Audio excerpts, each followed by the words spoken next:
Ah, garage smells.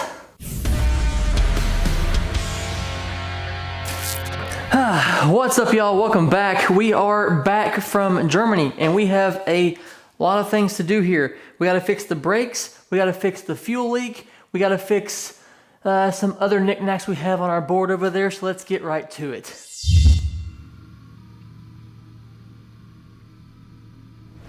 Okay, so like I said, we are back from Germany. It was a super fun trip. I was gonna film some things while we were over there, but you know, we got over there and I'm like, this is supposed to be like a family trip, fun time, so I just didn't turn the camera on at all and just kind of enjoyed ourselves. And so all that is now done. We're back home, we're back out in the garage. Everything should be organized as I left it. We had a small fuel leak right where the gauge was on the little connector piece from the hose for the feed. We took this thing off before we left because I fixed it. Well, I put some more paste on it before we left, but there was still fuel in the line, so I guess it got into the fitting and all that stuff, and it just never really set up right. So before we left, I took off this fitting and the gauge, and we just hooked the hose up to the fuel rail straight into it, so that way while we were gone, it wouldn't leak. And so we, the other day when we got home, we've been home for about a day or so now, and I went out and got some new paste, PTFE style, and then we put it on the gauge here, put it back into the fitting. It's been setting for a couple days, so it should be dry. We tightened this thing as tight as I could get it. It's gonna probably bother me, but the gauge now is like not where I can read it. It's not like straight, it's kind of crooked, you know, but it's gotta be tight, so I'm not sure what else to do with it. So we'll just have to live with that. You can kind of see it from like the side if you're looking into the motor, so that might be okay for my OCD, but I tried to make it to where it was like, you could look at it from the motor and see the gauge, and it obviously leaked. And so, yeah, we put it as tight as we could get it, and it should be good to go now. So this thing is dry. I'm gonna go ahead and put this fitting and the gauge back onto the fuel rail, and then we can hook up that hose again, and then when we start the car here in a little bit, hopefully it doesn't leak. Then we have if you had not been following along, we have a little bit of an ABS issue with the brakes.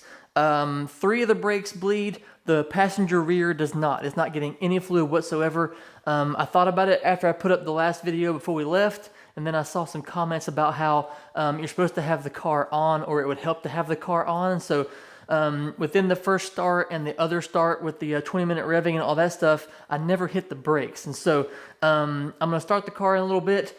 We'll hit the brakes, we'll see if that, like, I'm not sure how they work in the ABS modules, but like if it's a solenoid, whatever, we'll see if that fixes it before I do anything drastic as far as like getting a new ABS module, or should I say a used ABS module. We also I have to fix the intake. It's a little bit crooked for some reason.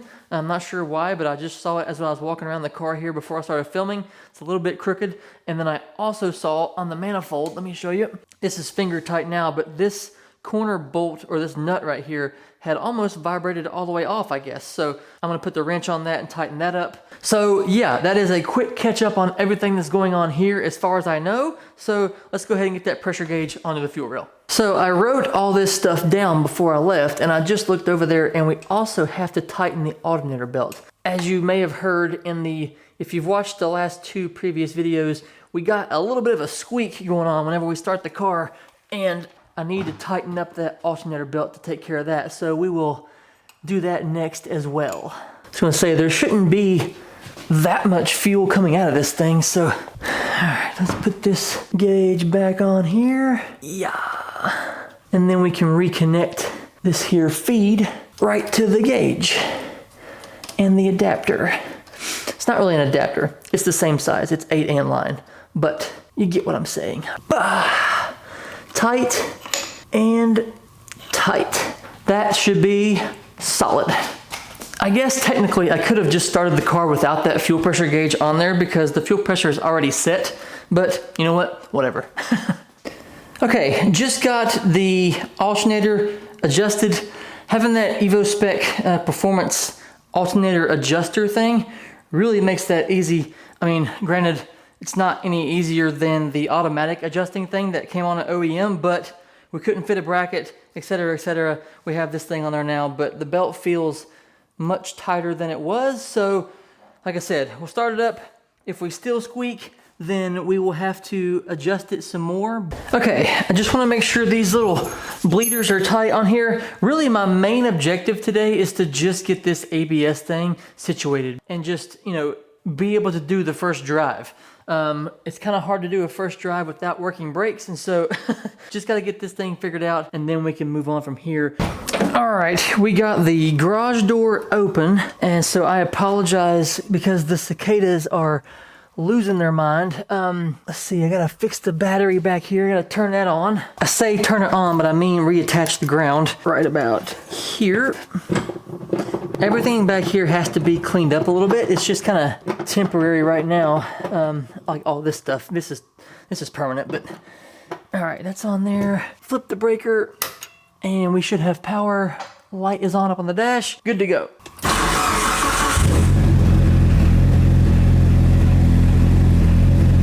Haha! No squeak. Maybe a little one. Nah, not enough. It was squealing like crazy when you first started it up. Brakes were super soft. I'm pushing the brakes right now, so yeah. All right, this is pumping pretty good now. I'm gonna try to turn the car off again, and we'll go try to bleed that brake. But that feels pretty soft, very squishy.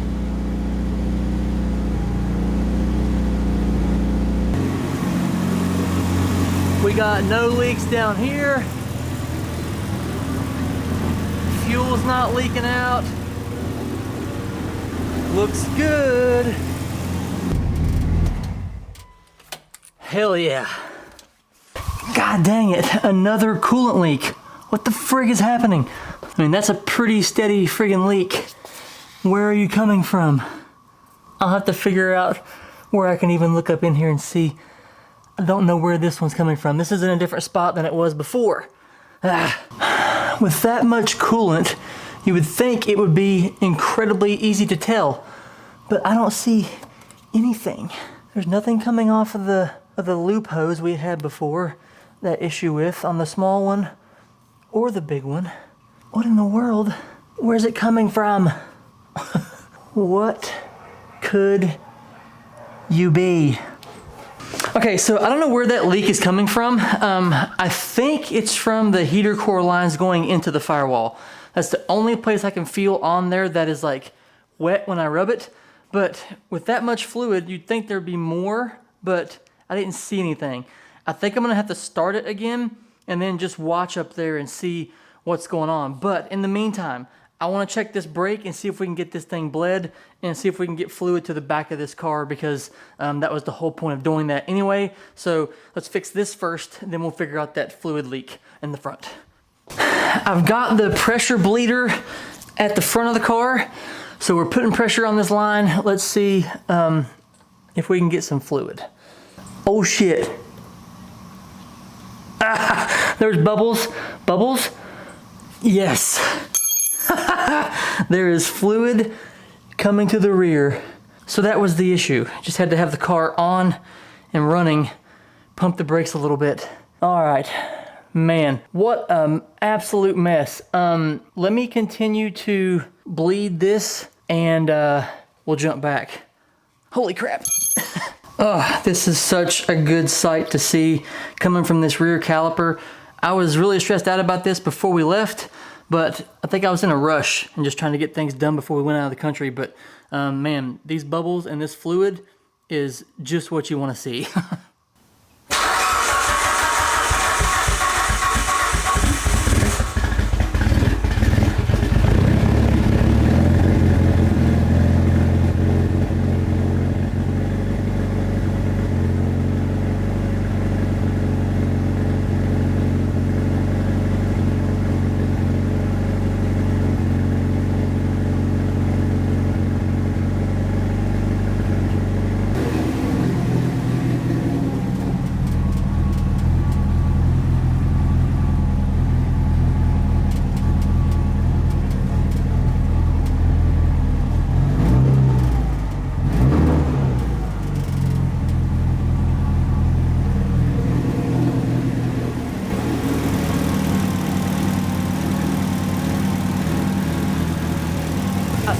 may have fixed the leak.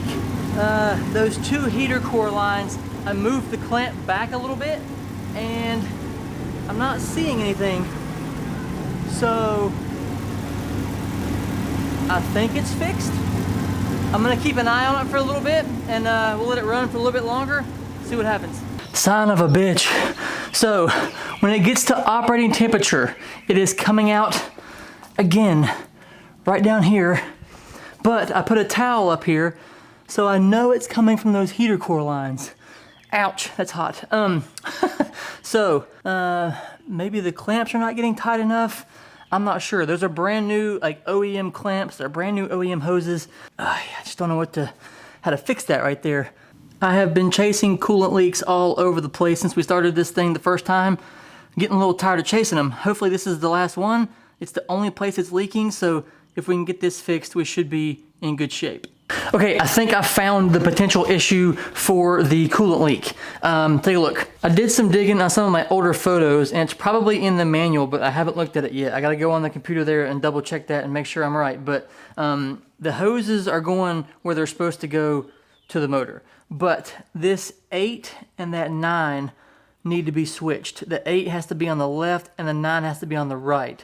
That's the thing I noticed in my pictures from before. And so I think what's happening is when the thermostat opens, when we're at operating temperature, there's some kind of like back pressure thing going on now that I have the cap on. If you remember, if you've been following along, I had the funnel on there to like help burp the system and all that. So I guess it wasn't developing that pressure, but now that the cap is on there and the system is pressurized, that's where it's failing at, and it's coming out of the hose back there. So I gotta go tomorrow. It's a little late right now, but I gotta go tomorrow and get some pinch clamps for the hoses because I don't want to drain the radiator and all that stuff. So I'm gonna go get some pinch pliers for the hoses. We'll pinch them off. We'll switch those things around, and then we should be good. I'm gonna cross my fingers and hope that's what is going on, which I think that's what it is. So we'll see. Okay, it's the next day. I went to the store. We got some little hose clamp. Little line clamps, I guess you could call them. And then we got these guys. So I'm gonna put one of these guys on one of the hoses that's like in the back of it, a little farther away.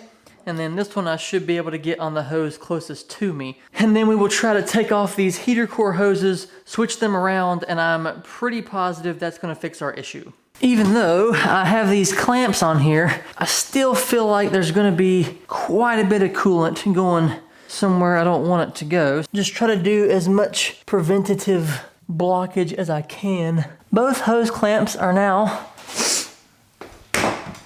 off of the stems of the heater core. Where can I get past all this crap here?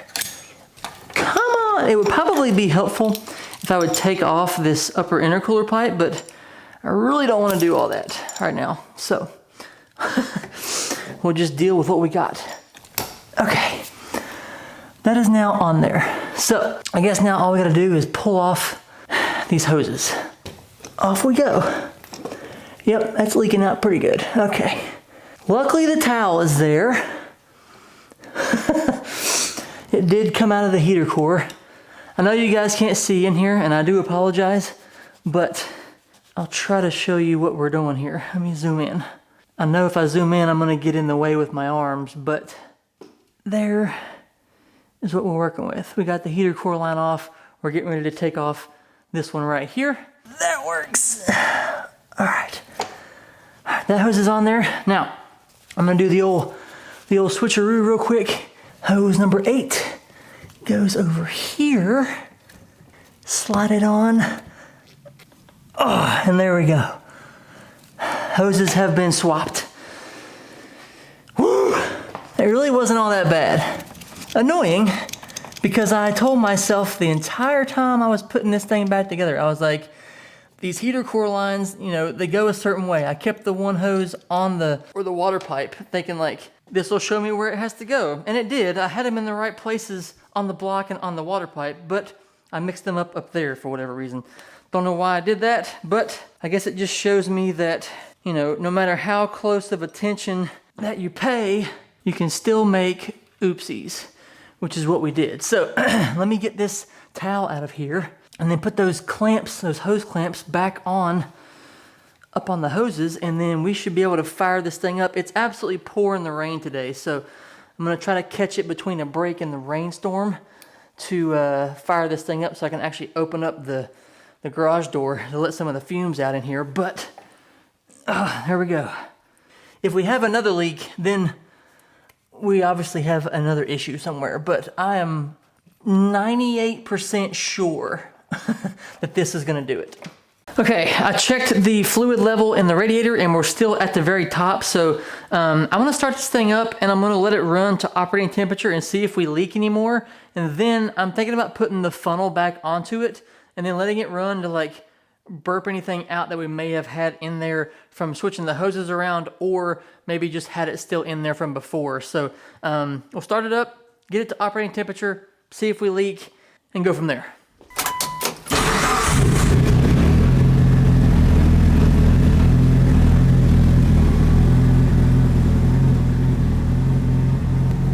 That rattling you hear is something back here in the back. I think it's the seat belts up on the top of the rear deck in the window, but yeah. Oil pressure looks good. EGT is looking good. Air fuel's looking good. We're just waiting on temperature here. It'll be a couple minutes, but I'll give you some more sweet sounds of the exhaust until then.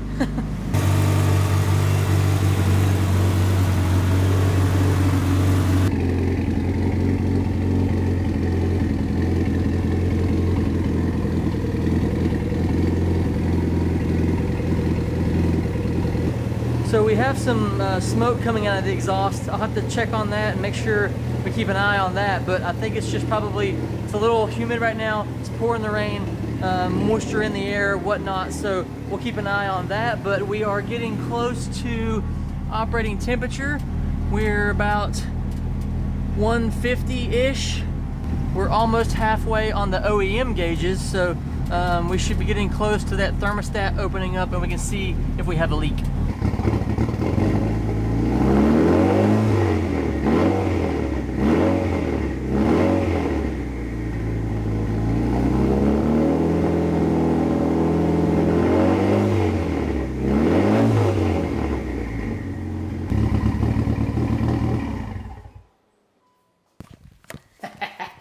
I think that got it. We are at about 170. We've been there for a little bit. Yeah, smoke has gone out of the exhaust. It sounds so good. No leaks anywhere I can see. Nothing on the ground. The hoses are not having any kind of leakage coming out of those. I think that's it. Okay, I'm gonna go ahead and end this thing off here because we got all that we needed to get done. All the leaks are fixed. The brakes are fixed. We fixed the intake. We tightened the manifold. We did a bunch of little nagging things that I needed to take care of, and they all seem to be done. The fuel leak, all of it. So yeah, I couldn't be more excited. It's pouring the rain today. Like I said, it's gonna be raining for the next few days, so I don't really wanna put the wheels on the car and take it out into the rain and get it wet right off the bat because there's no hood, there's no fenders. So we'll wait and let it do its thing for the next couple of days with the rain, and then we can put the wheels on, we'll get it up onto the blocks, we'll get the suspension height set, we'll tighten up the suspension components in the back and the front, and we should have this thing sitting on the ground in no time. It's been on stands for far too long, but we've done a lot of work to this thing. I'm very proud of all this work. I'm super happy to be back out into the garage here working on this thing. Super happy to have all these things fixed. I do want to give one more quick shout out to Josh at Finishing Lines for helping me out with all this brake system and all this kind of stuff. The first problem, you know, we had that blockage, but the second one was my fault. I didn't have the car started.